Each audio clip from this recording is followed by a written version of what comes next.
The Project 2025 Cold Case File by tennisebmorsepodcasts.blog. I don't know how or why this happened, but no one is willing to speak publicly about Project 2025 anymore.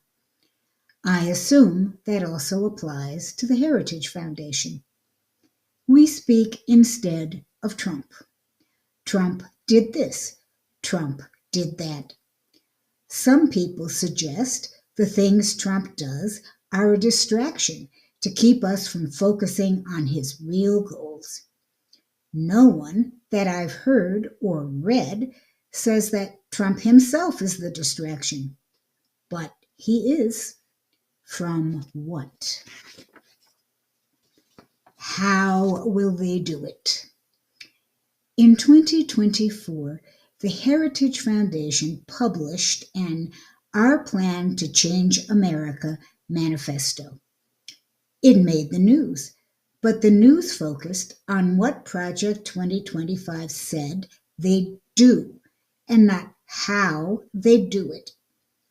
In the discussion that followed, no one noted Project 2025's admission that it had been used to remake the government before.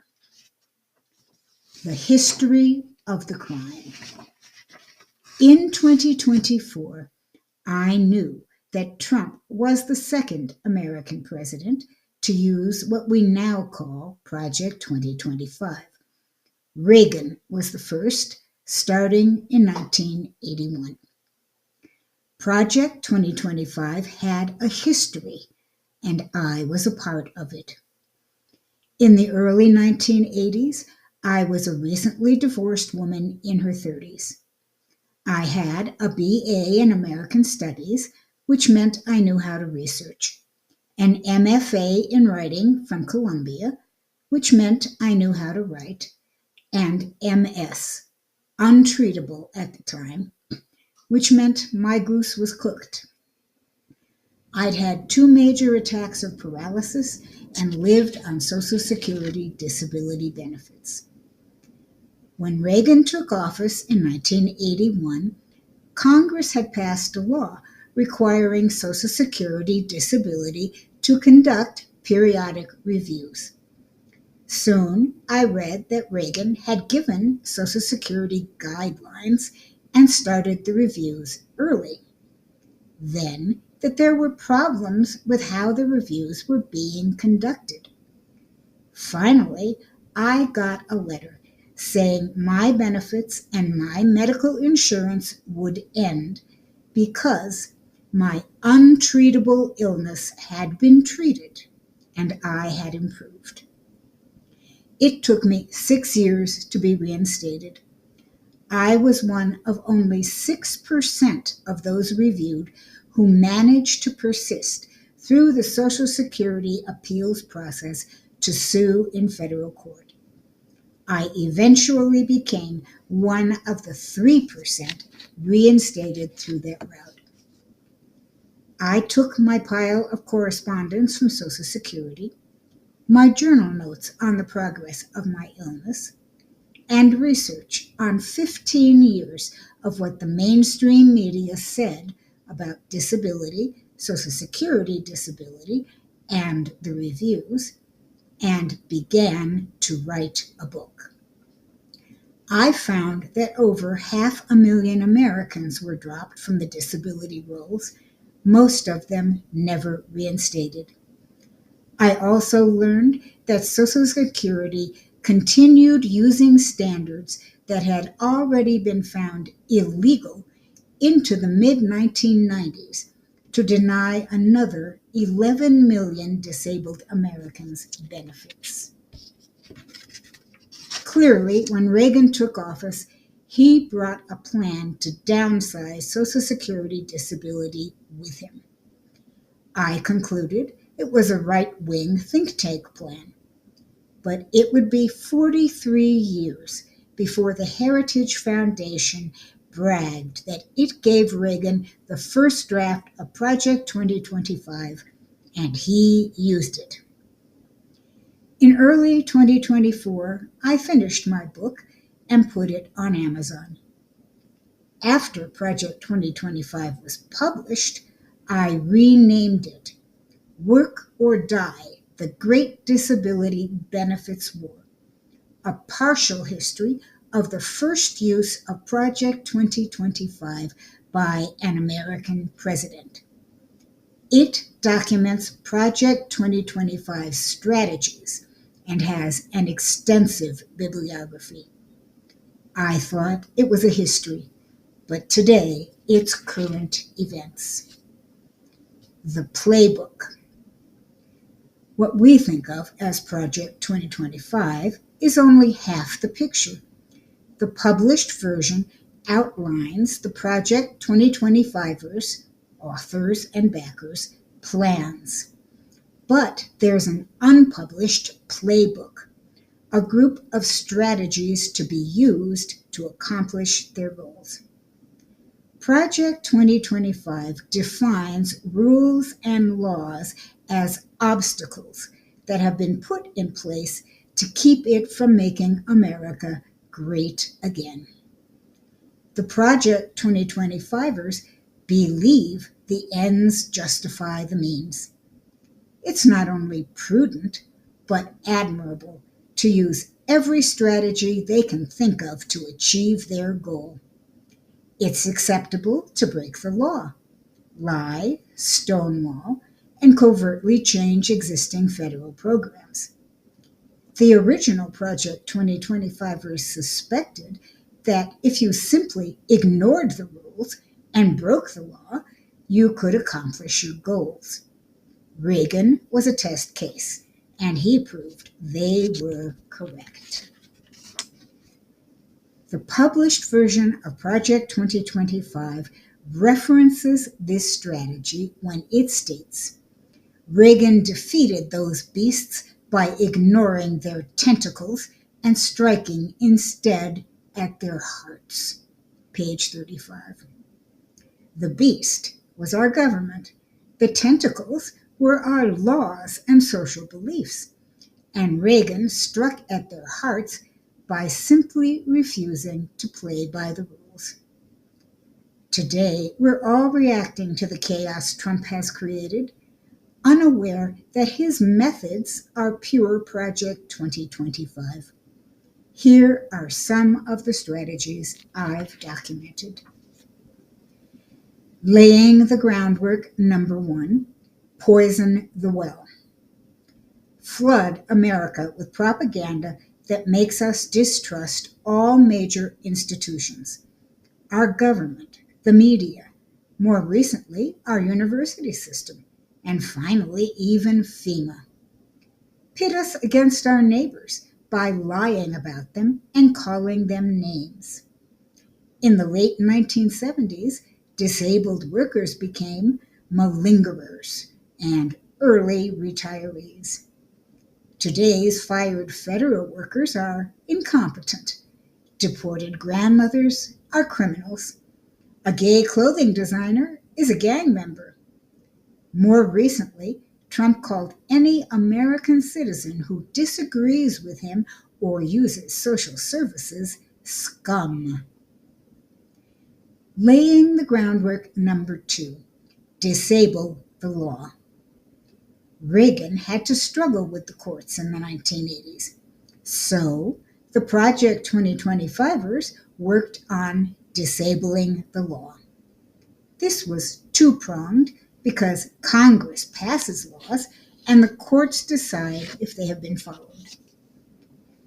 In the 1980s, Reagan's supporters tried to get Congress to pass a law that limited disabled people's ability to present evidence to Social Security disability.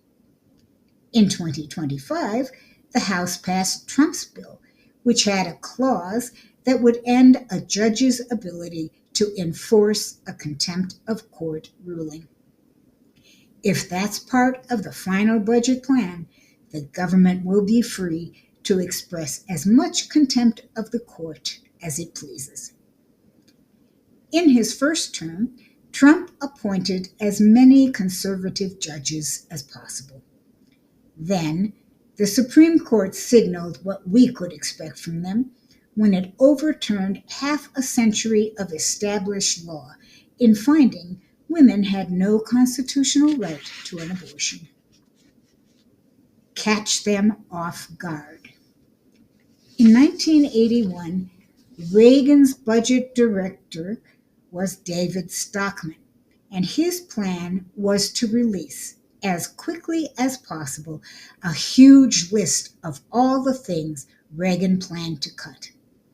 An early 1982 New York Daily News column said this plan was to create such an uproar by targeting all these groups that opponents cannot marshal enough strength to fight off the spending cuts. The Stockman plan worked then, and it's working for Trump now. People are overwhelmed and confused. Nothing makes sense until you talk strategy. Waste, fraud, and abuse. Claim a program is rife with them.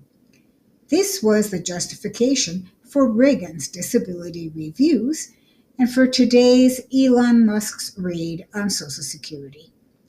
They hope to break a program so they can say, it's not working, we need to privatize it. Or maybe we don't need it at all. Change the rules. Change federal agencies' policies and procedures, the rules they follow. These are internal changes. The programs exist under the same names. People don't know these programs are following different rules. Social Security disability discarded its standard that, for the agency to end benefits, it had to show a medical improvement. Today, FEMA standards for what qualifies a state for help have clearly been changed to allow it to reject almost all requests. I'm following the law. If the courts continue to rule against you, say you'll follow the law. Reagan promised to follow court rulings in 1985. But in 1992, a New York federal judge found that while the agency told judges and the public that it was adhering to court precedents, it rarely instructed its employees to do so. Today, ICE agents and deportees are stranded in East Africa.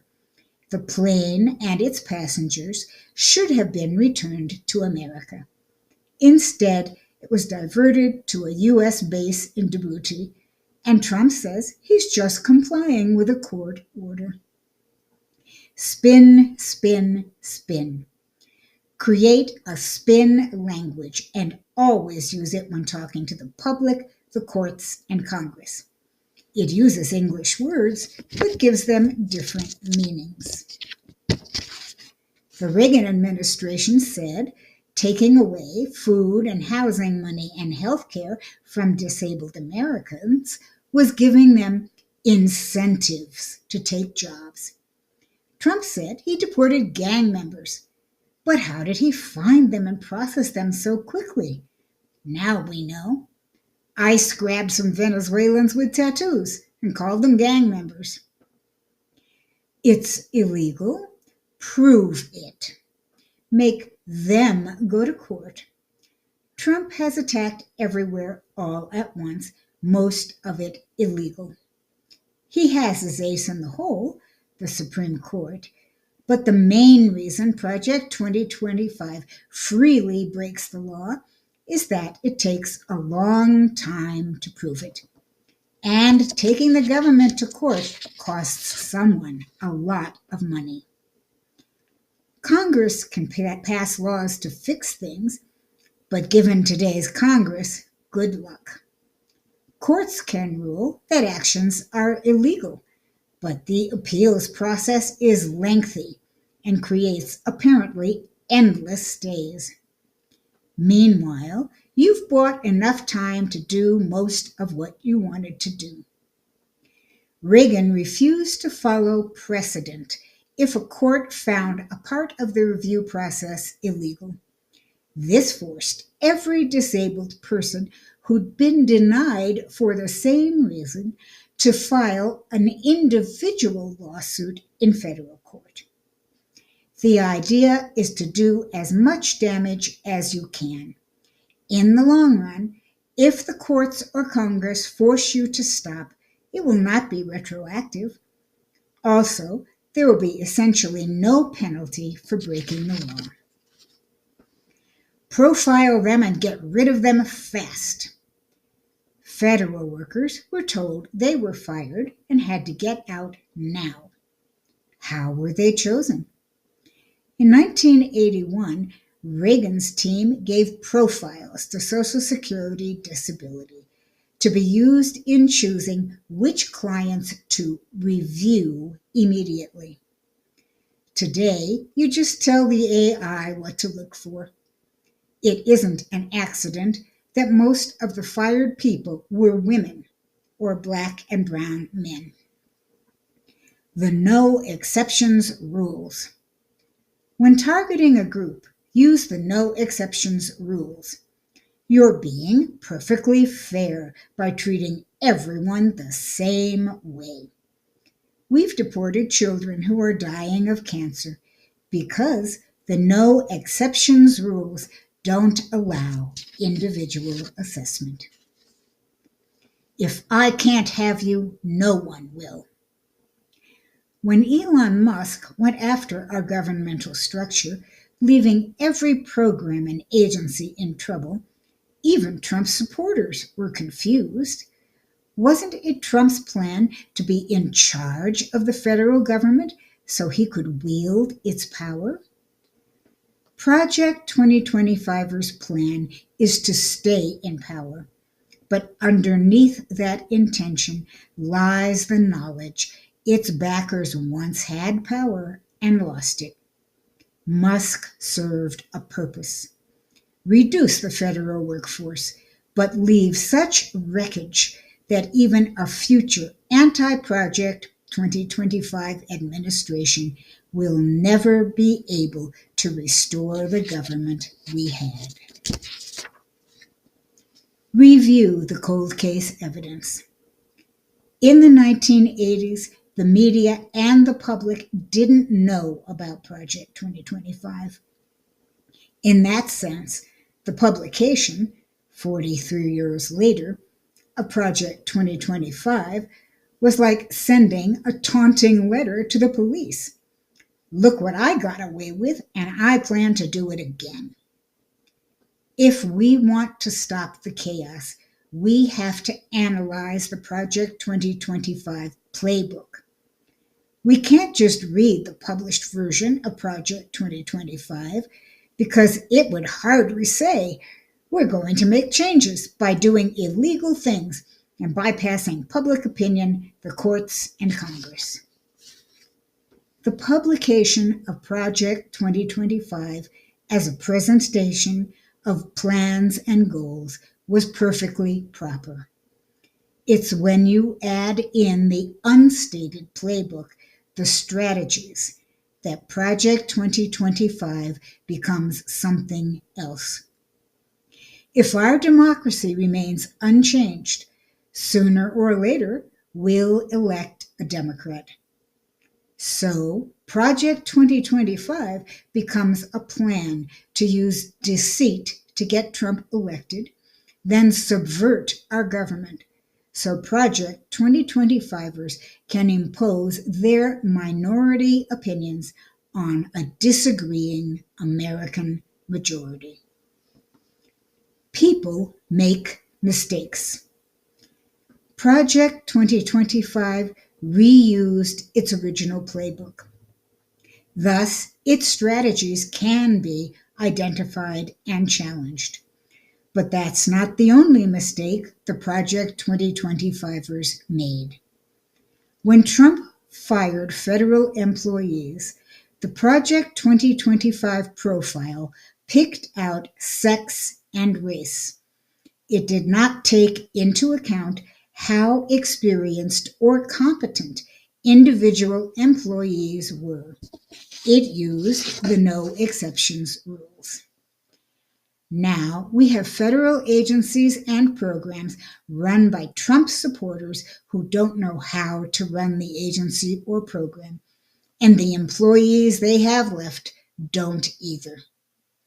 The plan to leave only wreckage to an anti-Project 2025 government conflicted with the plan to crush American democracy, because it failed to take into account the need for individual assessment to keep the government running well enough for Trump to use it.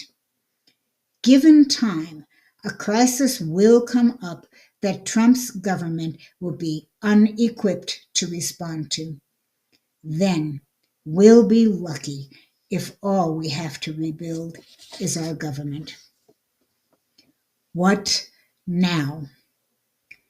Project 2025's basic strategy is to separate us and pick us off one by one. The classic divide and conquer. Its strategies cross all traditional boundaries, and we need to do the same. Lawyers in every state need to network to create multiple class action suits on every individual thing Trump has done that affects us all. 2 or 3 will fail in the Supreme Court, but faced with 20, it may have to give. As Benjamin Franklin reportedly said, we must all hang together, or we shall surely all hang separately.